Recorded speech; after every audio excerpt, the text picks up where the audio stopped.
I started hearing the noises 3 weeks after I moved in. At first I thought it was just old pipes or the neighbor's TV, but there was something deliberate about the sounds. 3 soft knocks, a pause, then one long scrape across the wall like someone dragging their nails slowly, methodically. Every night at exactly 2:13 a.m. My apartment was in an old brick building downtown, cheap rent, no elevator, creaky floors. The landlord, Mr. Clary, said the place next to mine had been empty for months. Some lady left suddenly, he shrugged. No one's moved in since. But that didn't explain the faint whispering I heard through the wall, the kind that makes your skin tighten because you know it's not in your head. One night I pressed my ear against the wall. The air on the other side felt cold, almost like it was breathing. Then I heard a voice, muffled, shaky, say my name, my name. I stumbled back, heart pounding so hard it made the floorboards tremble beneath my feet. I told myself I must have imagined it. Sleep deprivation, stress, whatever, but deep down I knew I hadn't. Because when I checked my phone the next morning, there was a new voicemail from an unknown number. The message was 6 seconds long, and it was the same voice, whispering. "Why did you open the walls?" I didn't open any wall, I swear I didn't. But that morning, curiosity started gnawing at me like a disease. I pushed my bed aside and inspected the wall where I'd heard the sounds. The paint was slightly bubbled, and the plaster had faint scratches, almost like someone had tried to claw their way out. I called Mr. Clary to ask if maybe someone had broken into the next apartment. He got weirdly defensive.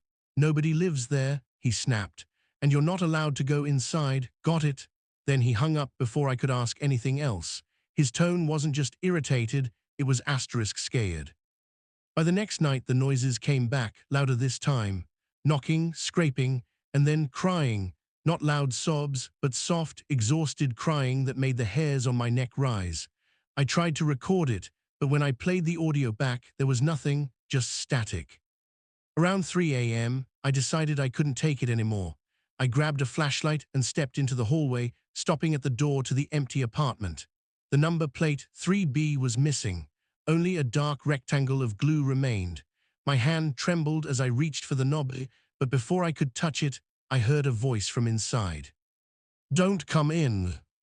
I froze. The voice wasn't muffled by the door, it was right next to my ear, as if someone was whispering through the keyhole.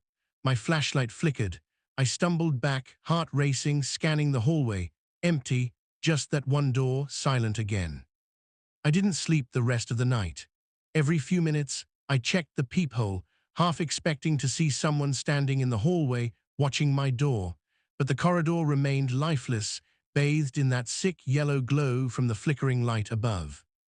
The next morning, I confronted Mr. Clary in the lobby. "What's in that apartment?" I demanded. He avoided my eyes. "It's under renovation," he muttered. "Water damage. Don't make things worse for yourself." Worse? What the hell did that mean? That night, I slid a note under the door of 3B. It just said, "Who are you?" When I woke up the next morning, the note was back, slipped under my door. Same handwriting, same paper. But it now said, "You were here before." I didn't understand what that meant. You were here before. Before what? I'd never even been to this city until last month.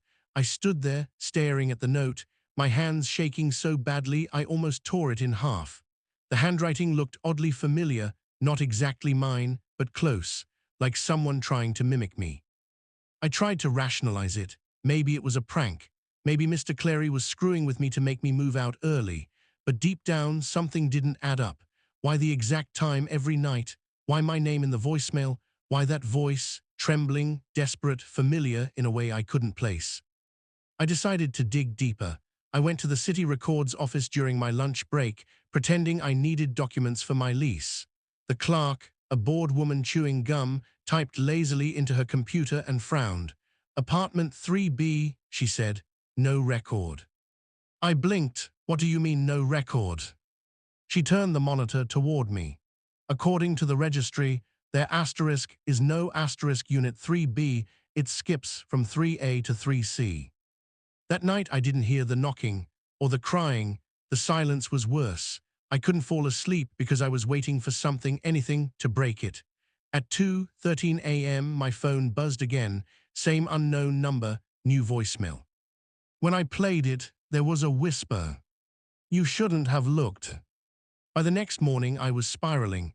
I called the number back, but it didn't ring, it just made this distorted sound, like breathing through water. I texted it, "Who is this?" No reply. A few minutes later, my phone buzzed again. This time it was a picture message. The photo showed my apartment, my exact bedroom, taken from the angle of the asterisk opposite asterisk wall. The one that connected to 3B. I dropped the phone and ran straight to the wall, pressing my ear against it, my pulse thundering.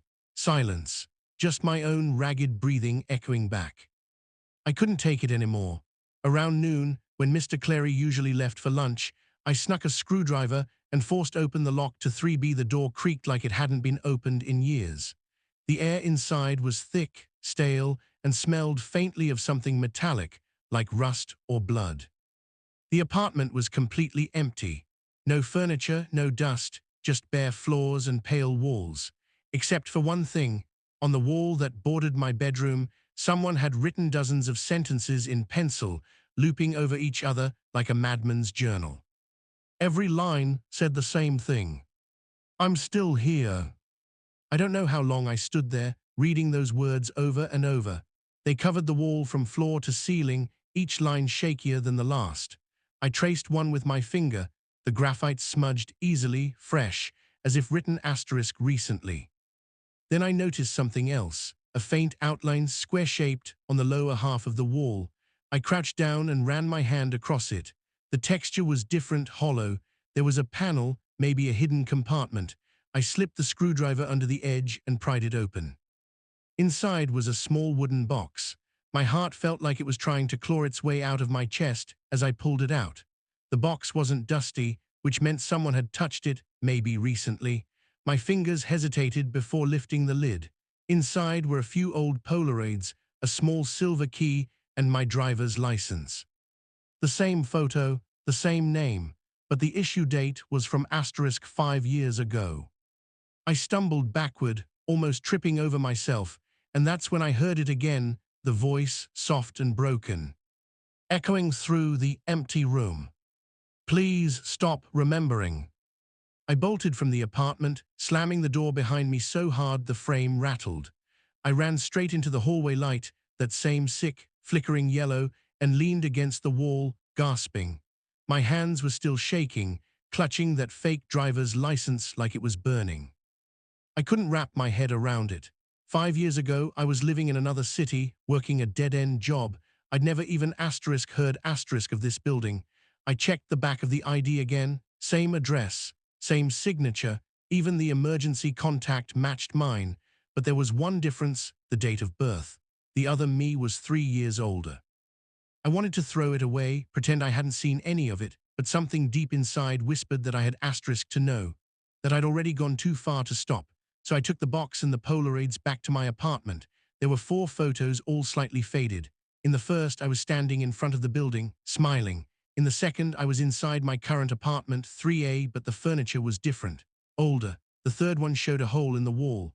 The last photo showed me sleeping, taken from the foot of my bed. That night, I didn't even try to sleep. I sat on the floor, staring at the wall. I whispered into it once, just to see what would happen. "Who are you?" The answer came almost immediately. "I'm what you left behind." The next day, I called the police. I didn't know what to tell them exactly, that someone had broken into my place, that there was an apartment that shouldn't exist.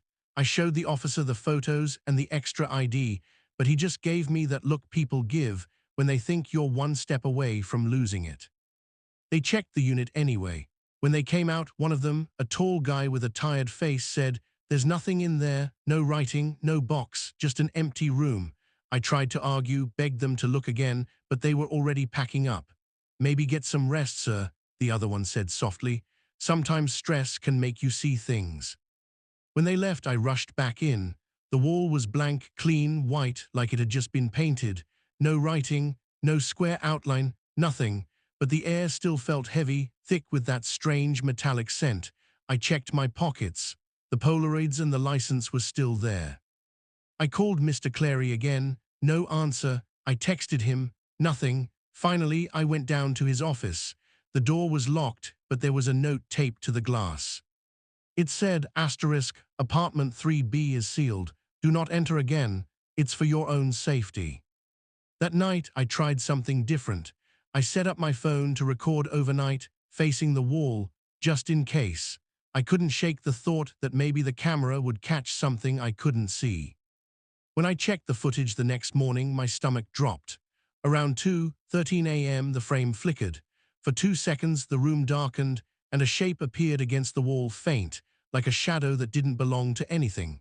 Then, just before the clip ended, my sleeping body sat upright, eyes wide open, staring directly at the camera.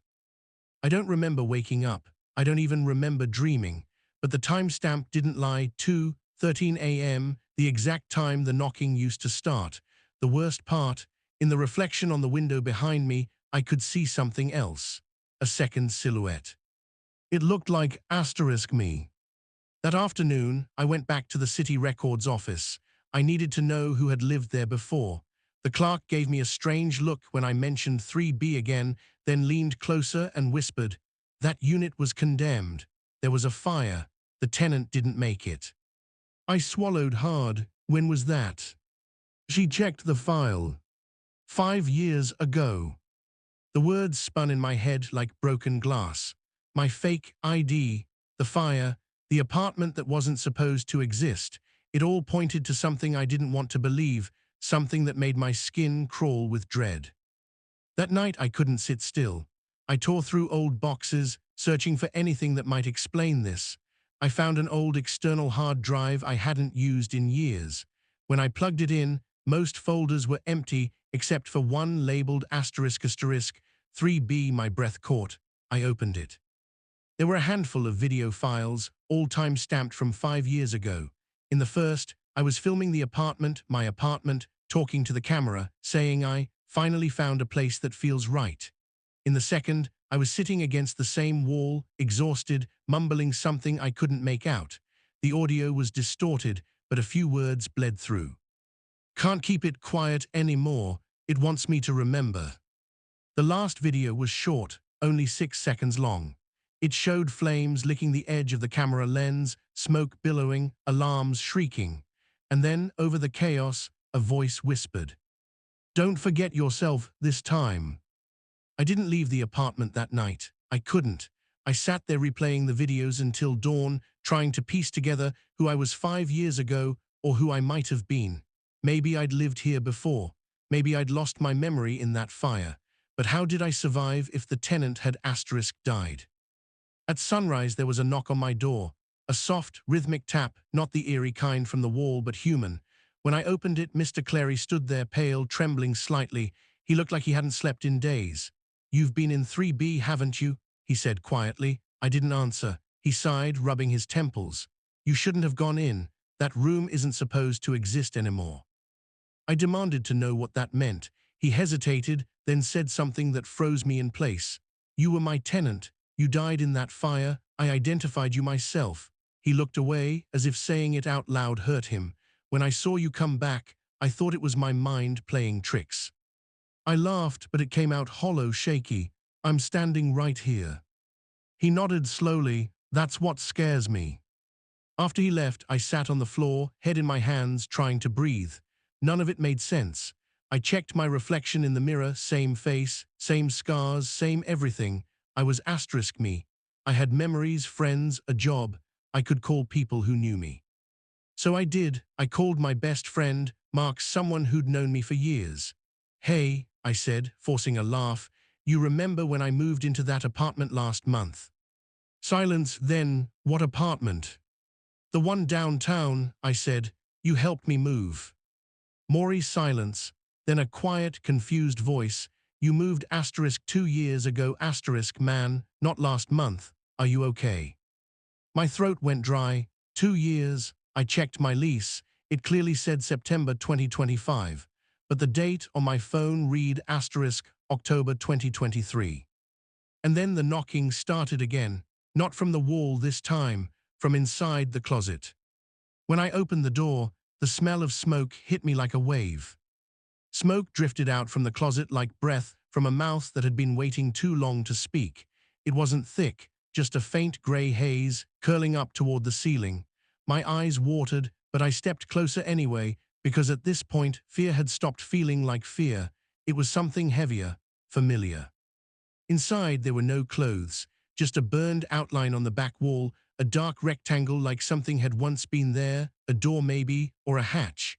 The floorboards were warm under my feet, as if something was alive beneath them. I crouched down, pressing my palm flat, and then I heard it. A heartbeat, slow, deep, steady, like the pulse of the building itself.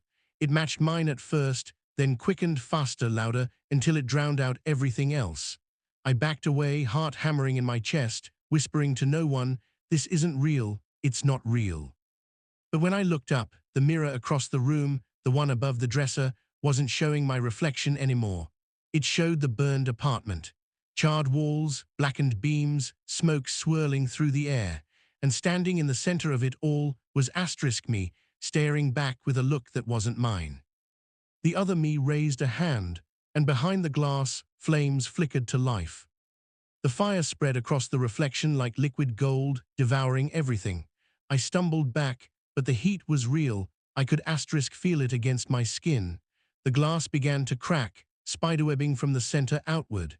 I screamed and threw the mirror to the ground, shattering it into 1,000 glittering shards. For a few seconds, silence. Then, from somewhere inside the mirror's wreckage, came a whisper. "You can't keep running from yourself." I didn't sleep. I didn't even turn the lights off. I sat on the edge of the bed, staring at the wall where the knocking used to come from, and thought about everything Mr. Clary had said, about the photos, the fake ID, the videos. What if I had died here? What if I was never supposed to leave that night? The thought crawled under my skin like an infection. Every memory I had, every conversation, every face started to feel uncertain. Maybe I'd built them. Maybe that's why time felt wrong. At dawn, I packed a bag and decided to leave. I didn't care where. But as I turned the doorknob, I noticed something I hadn't before. The number plate outside my door wasn't 3A anymore. It was 3B. I slammed the door shut, hands shaking so hard I could barely keep hold of the knob. I stared at the number again, 3B, no mistake. Black metal digits screwed into the wood, slightly tilted like they'd always been there. But they hadn't. I knew they hadn't. The hallway looked off. The wallpaper darker, the lights dimmer, the buzzing hum I'd grown used to was gone. Everything was quiet, except for a faint crackling sound, like embers still burning somewhere nearby. I turned back toward my apartment, or whatever it was now, and that's when I saw the shadow under the door. Someone or something was standing on the other side, their shape almost identical to mine, shoulders squared, unmoving. I whispered, "Who are you?" My voice came out hoarse. The shadow tilted its head, and from behind the door came my own voice, calm, steady, unshaken. "I told you not to open the wall." Then the doorknob turned, once, twice, slowly. And before I could move, the door began to open from the asterisk inside. The door creaked open just a few inches, enough for me to see a sliver of darkness inside. No movement, no sound, just that same faint smell of smoke seeping into the hallway. I held my breath, every muscle in my body locked. Then slowly a hand slid through the gap, pale, charred at the fingertips, trembling slightly. My hand, it reached out as if to touch me. I stumbled backward, hitting the opposite wall. "Stay away," I yelled, but the figure didn't respond. Instead, it stepped out fully. It was me, or what used to be me, the same face, but the eyes were hollow, blackened with soot. The clothes were burned, half melted to the skin. It moved stiffly, like every joint was remembering how to function. I wanted to run, but my legs wouldn't move. I could only watch as the other me whispered, voice dry and broken. "You left me there." I don't understand," I stammered. "Left you where?" "In the fire," it said simply. "You ran, I burned." It stepped closer. The floorboards groaned beneath its feet, leaving dark, ash-like footprints with every step. I pressed myself against the wall, shaking, As the air grew hotter, heavier, "You shouldn't exist," it said softly. "You were supposed to end with me." "I'm alive," I whispered. "I survived." It tilted its head. "Did you?" Something inside me cracked. Memories, or maybe hallucinations, came flooding back. The fire, the screaming, the door I couldn't open. I remembered the smoke filling my lungs, the panic, the sound of the building collapsing. And then waking up somewhere else. The hospital, or a dream. The burned version of me raised its hand and pressed it against my chest. Its touch burned, searing through my shirt, but when I looked down, there was no wound, only a faint glow, pulsing under my skin like a heartbeat that wasn't mine. "You took my life," it said. "Now you have to give it back." The lights above us flickered violently. The hallway seemed to ripple, melting around the edges like film catching fire. I tried to scream, but no sound came out. The heat intensified until the walls themselves seemed to breathe. The floorboards warped, curling upward, and the numbers on the doors began to blur together. I could feel something inside me pulling, like gravity, dragging me toward the burned figure. It smiled, and in that instant, I realized what it wanted. It didn't want to kill me. It wanted to become me again, to erase the version of me that had escaped the flames. I fought back, clawing at the walls, gasping for air that tasted of ash. "You're not me," I shouted. It reached for my face, whispering, "We're the same memory split in half. One burned, one forgot." As its fingers touched my skin, the world went white, a flash of heat, light, and static, and then silence. When I opened my eyes, I was standing in the middle of the empty apartment. The walls were clean, the air cold. No smoke, no fire, just sunlight streaming through the window. I thought maybe it was over. Until I saw the reflection in the glass. The person staring back at me wasn't the one I remembered being. The reflection moved before I did. A half-second delay, subtle, but enough to make my stomach twist. I blinked, stepped closer, testing it. My reflection smiled a fraction of a second too late, then didn't stop smiling. The grin widened, strained, like it was stretching the skin of my own face. I whispered, "Who are you?" The reflection's mouth stayed open, teeth bared, but the voice came from behind me. "I'm the one who stayed." I spun around. But the room was empty. The air had gone still again, that heavy silence before something terrible happens. My reflection was still grinning. It lifted its hand and wrote something across the fogging glass with its fingertip. From my side, the letters appeared backward, but I could read them easily. "You can live here now." My heart pounded so hard it hurt. I stumbled toward the door, yanking it open, and froze. The hallway was gone. In its place stretched a black, endless corridor, faintly glowing with embers in the distance. And from somewhere deep within it, I could hear footsteps, two sets. One sounded exactly like mine. I ran, or at least I thought I did. Every step echoed too loudly, bouncing back like someone was running beside me, perfectly in sync. The corridor never ended. Doors appeared and vanished, numbers changing faster than my eyes could track. 3A, 3B, 3C, repeating like a broken record. Eventually, the footsteps stopped. Mine did too. I turned around. The other me stood a few meters away, whole again, no burns, no soot, no pain, just me, but calmer. "It's over," he said. "You came back." "What do you mean, back?" I whispered. He smiled sadly. "You never left. You just forgot what happened when the fire started. You tried to build a new version of yourself, one that didn't remember the screams, or the heat, or the reason the match was struck." The realization hit like a wave of cold air. I hadn't escaped the fire, I'd caused it. And this, the apartment, the voice, the shadow, it was all the same place, looping endlessly, trying to make me remember. The other me stepped closer, hand outstretched. "It's time to rest," he said. "You can stop running now." When his hand touched mine, the world blurred, fire and smoke, and silence merging into one. And then, for the first time in what felt like forever, everything was quiet. Because there was no apartment. No 3A, no 3B. Only ashes.